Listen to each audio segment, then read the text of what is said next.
Hi, 23, 22. This is C. Rob. I wanted to shoot a short video for you based on the outlines in your modules to maybe give you more of a sense of what the classroom is like when I teach. So it'll be pretty quick and dirty, but maybe some of the themes I talk about will come into better focus. I wanted to start with the Canterbury Tales, switch from my cool sunglasses to my reading glasses. General things about the Canterbury Tales, I would say it's written for all castes, rich, poor, clergy, peasants, nobility. Most of the stuff you read from 1600, 1700, 1950 are kind of about the rich people.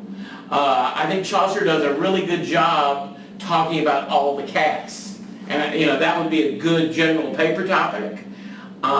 He also is pretty critical of the church. He thinks they're corrupt. I don't know if you remember from history class what an indulgence was, but with the Catholic Church back in the day, if you stole something, if you killed someone, if you were rich enough, if you went and paid 3,000 pounds, $3,000, the church would absolve you of your sins. And it was kind of crooked, and obviously, poor people couldn't do that. So the rich people had a lot of money, and they were fairly corrupt. And Chaucer's pretty hard on them. Another theme from the sheet, this sheet would be in Module 1 under Canterbury Tale Themes, good company. I think it's significant they're going on a religious pilgrimage to Canterbury, but there's all sorts of people, men, women, rich, poor, and they're all having dinner together, and they're all drinking together. So one of the themes is good company. Live your life, have fun. Another theme is Fableau, which is a burlesque, a farce.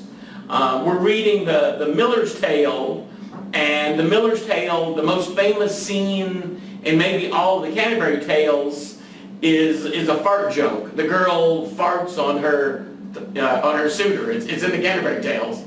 So real people drink, real people are fat, real people burp. Maybe the lower caste tell more dirty jokes. But it's a farce. Another theme is springtime, revitalization, sex. People are happier in the spring.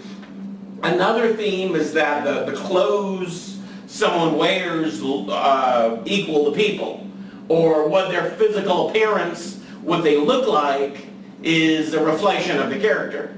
When I've taught 23, 22 on campus, the kids say I look like the Miller, like kind of chubby and red, and maybe. But I think there's a picture in Module 1 or in the coursework section of what the characters look like. The next theme sheet is called the Canterbury Tales. It's really Chaucer's bio, and it says he's the son of wealthy wine merchants. So if your dad was a wine merchant, you travel from city to city, you eat with people, you drink with people, but you probably get a good sense of what all kinds of people were like in all different regions. The structure of many of his writing depends on the caste. So high, middle, low, clergy pray, nobles fight, peasants work. I would call it relativism, celebrating all the people and all their differences. So that's good for that.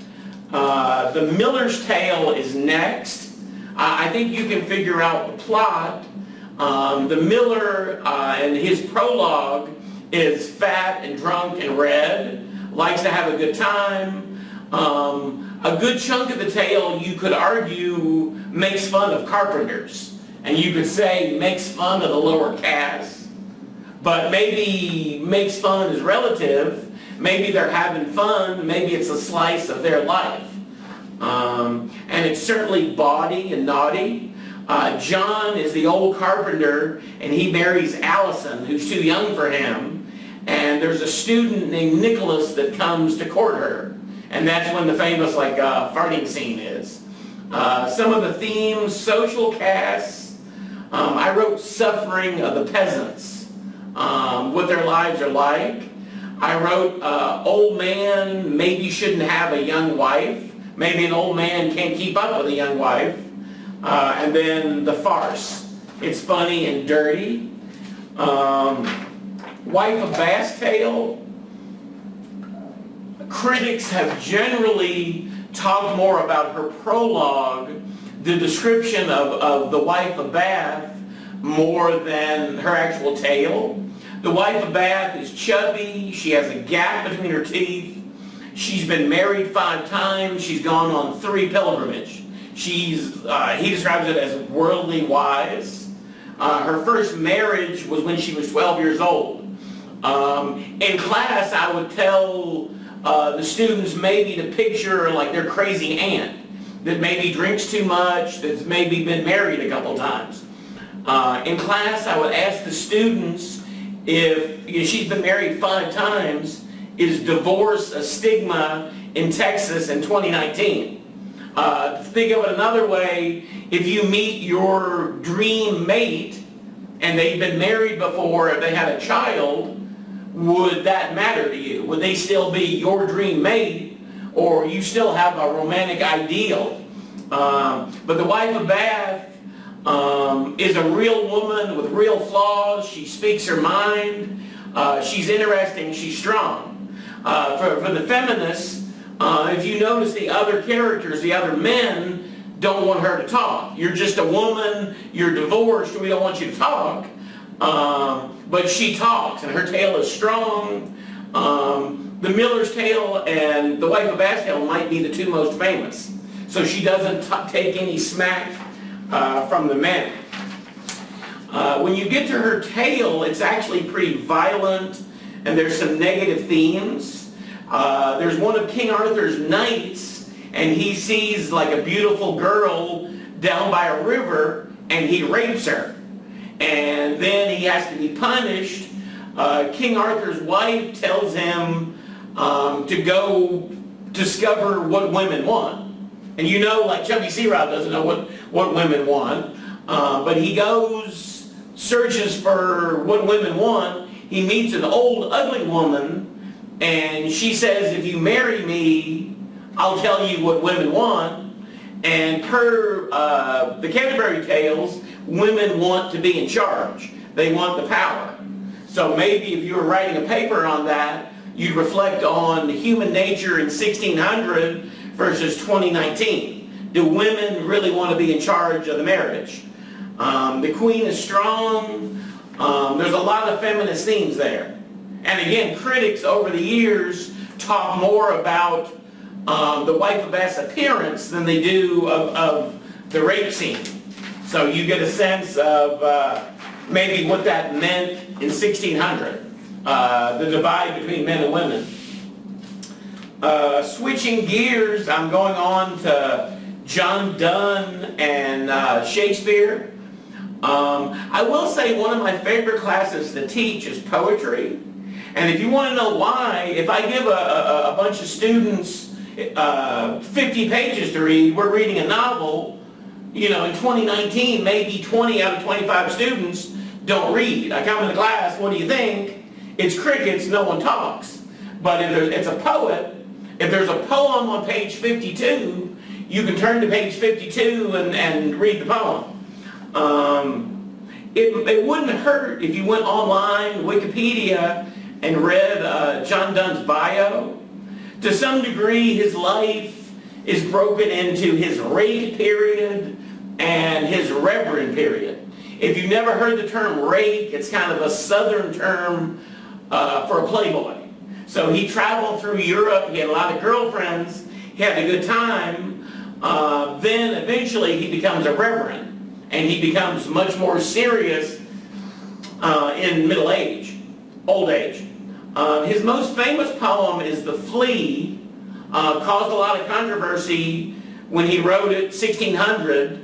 The plot of The Flea is he's in love with his girl, he's trying to seduce her. He notices a flea bites her and draws blood. And his argument is that flea bit you, it has your blood. That flea bit me, it has my blood. Our blood is mingling in the flea, so we might as well go ahead and do it, because the flea, our blood's already mixing. So a lot of his stuff is mixing the sacred and the profane. So sex versus religion. Maybe his most famous religious poem is called The Canonization. And again, he's courting a girl. Don't hate me because I love you so much. I love you so much, I should be a saint. My love is pure. So, rage period, reverend period is a good prep for that. The Shakespeare sonnets might be the most difficult for me to lecture on because there's a lot of inside jokes. 1600, he's writing about other writers, other poets. He's making fun of them. He's making fun of their style. But you really have to know Brit Lit to understand that. My specialty, my dissertation was on professional and boxing and wrestling, why we play. So Brit Lit isn't my specialty. So if you really like one of his sonnets, I would recommend doing a little research. He's critical of the courtly tradition, the Petrarchan tradition, where you put the object of your love on a pedestal. If I was at your school, I would pick someone like the lunch lady, the assistant gym coach, and say the lunch lady is the most beautiful woman in the world. Her skin is like porcelain. She doesn't burp. She's perfect in every way. But I would be putting her on a pedestal. I would be objectifying her. Not the real woman, the real lunch lady with the hairnet, her ideal. So a lot of Shakespeare's sonnets, he's making fun of that as a concept. There's a love triangle. Someone just looked at me, but I pointed at him. There's a love triangle between a youth and a dark lady and the poet, and you're never quite sure exactly who Shakespeare likes and why. Some people have suggested that Shakespeare was bisexual, but the research I've done on the dark lady, it seemed like 1600 Great Britain, the men liked blondes, and the dark lady has dark features and dark hair, and he sets it up like you're not as beautiful as the blonde, but as you read more and you start to understand more, he loves her better. And then the youth, he tells the youth, enjoy your youth, have fun, live your life, make babies. But it's kind of a strange bio. And again, you should do research about your specific poem, if you choose to write about that, to see maybe he was messing with one of his friends. John Milton and Paradise Lost. Maybe the main thing, I guess you should look up his bio as well, because there was a British Civil War about 1650. They'd had a king for thousands of years. 1649, they chopped the king's head off and Parliament took over. And Milton was in the middle of all that, so maybe you could examine the impact of politics on Paradise Lost. Maybe you could say that God in Paradise Lost equaled the king in terms of British politics. He uses King Arthur as his classic model. There's also the same Petrarchan tradition, the epic about putting your beloved on a pedestal. General philosophical things about what he thinks. He says, think for yourself, be your own man. So that would be the equivalent. 2019, it seems like everyone's a Republican or a Democrat. You ask a Democrat something, they say Democrat, they give Democrat answers. You ask a Republican something, they give Republican answers. So Milton says, think for yourself, be your own man, be your own woman. separation of church and state. Paradise Lost, maybe you've read it before, is sort of a rewrite of the Bible. It's based on the fall of man. The first arc is about Satan. The second arc is about Adam and Eve. The most famous quote is, the devil says it's better to reign in hell than serve in heaven. And Milton maybe sets up God as a king, the angels as parliament. There's a section, an arc on Adam and Eve, their fall as domestic. It seems like Adam loves Eve more than God. Like for the Christians, what do y'all think of that? Do you love your wife more than God? How do you deal with that?